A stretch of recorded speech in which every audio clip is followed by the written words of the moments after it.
US EVA 84 starts with EV1 Koichi Wakata with the red stripes on his suit coming out the hatch first. EV2 Nicole Mann will be handing out a bag that has cables in it and a large bag that has the mod kit struts in it.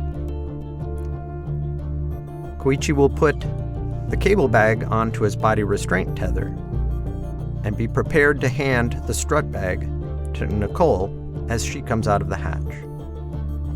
Once they're in position, Koichi will start his translation up the Cetus spur to get to the front face of the International Space Station to start his translation out toward the starboard part. He'll stop and attach his safety tether and Nicole's safety tether as their anchor point, and then continue on out the starboard truss. Along the way, Koichi will stop and drop off his cable bag. Once that's in position, he'll continue translating starboard.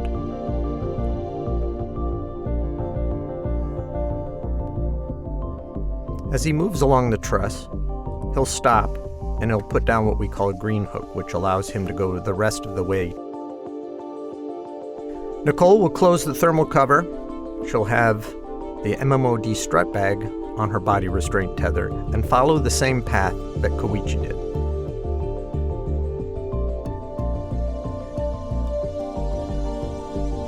Nicole Mann will follow Koichi's translation path as she gets to the solar ray alpha rotary joint and gets to the 1A worksite. She'll stow the strut bag and restrain it in position.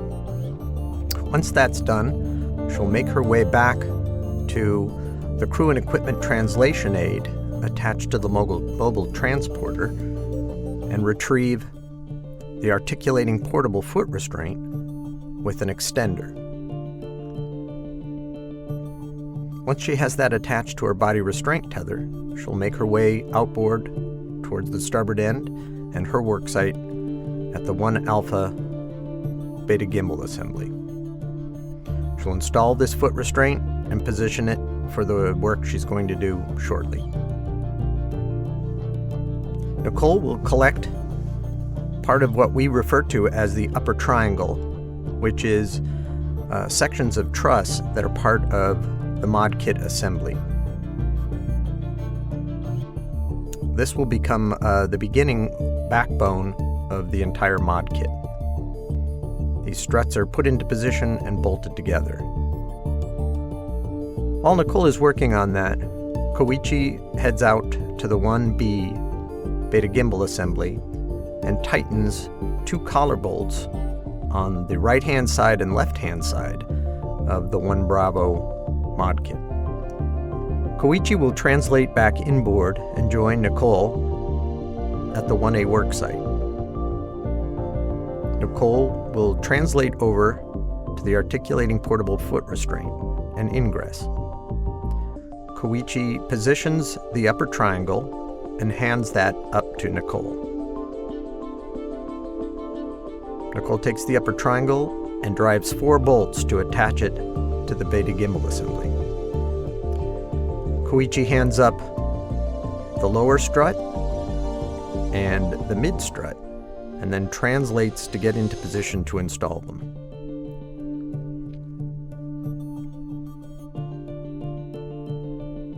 Both crew members work together to drive the bolts on the right lower strut and secure it in place.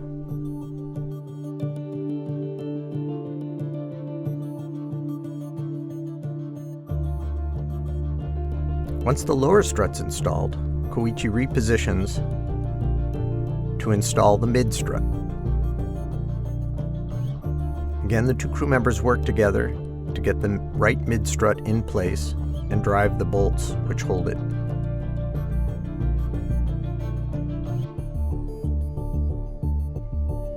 Once the right struts are in place, Koichi goes back to the strut bag and hands up the mid strut and the lower strut to Nicole.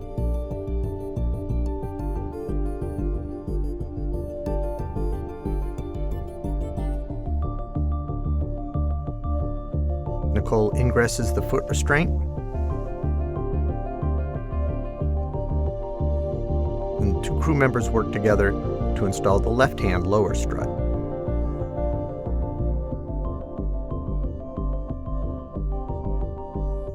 Once that's in place, they work together yet again to install the mid strut.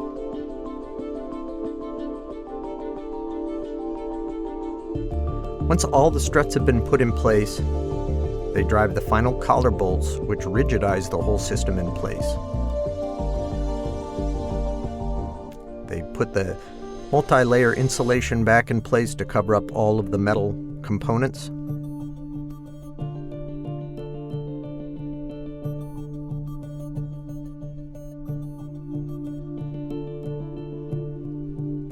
Koichi translates over to the right-hand mid-strut and does the same collar bolts on that side.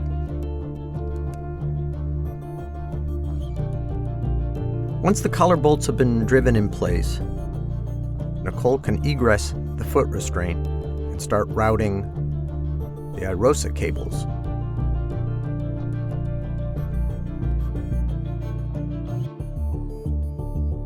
These cables will be installed once the IROSA flies up, the summer of 2023.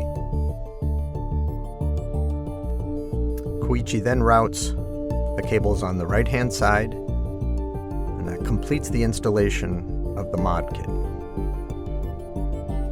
The crew will then translate back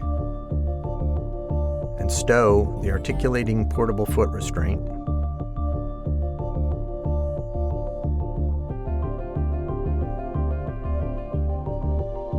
Turn the strut bag to the airlock. In the meantime, Nicole picks up a cable, which is part of the DC to DC converter unit jumper. She'll install a cable at two different locations on the strut, and then make her way back to the airlock.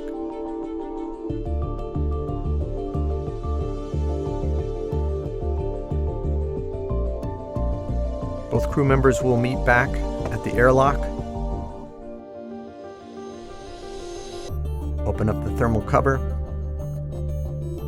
They'll stow the bags that they'd taken out with them into the airlock. Nicole will lead back inside, and Koichi will follow. They'll close the thermal cover, and then the hatch inside, and that will end USEVA 84.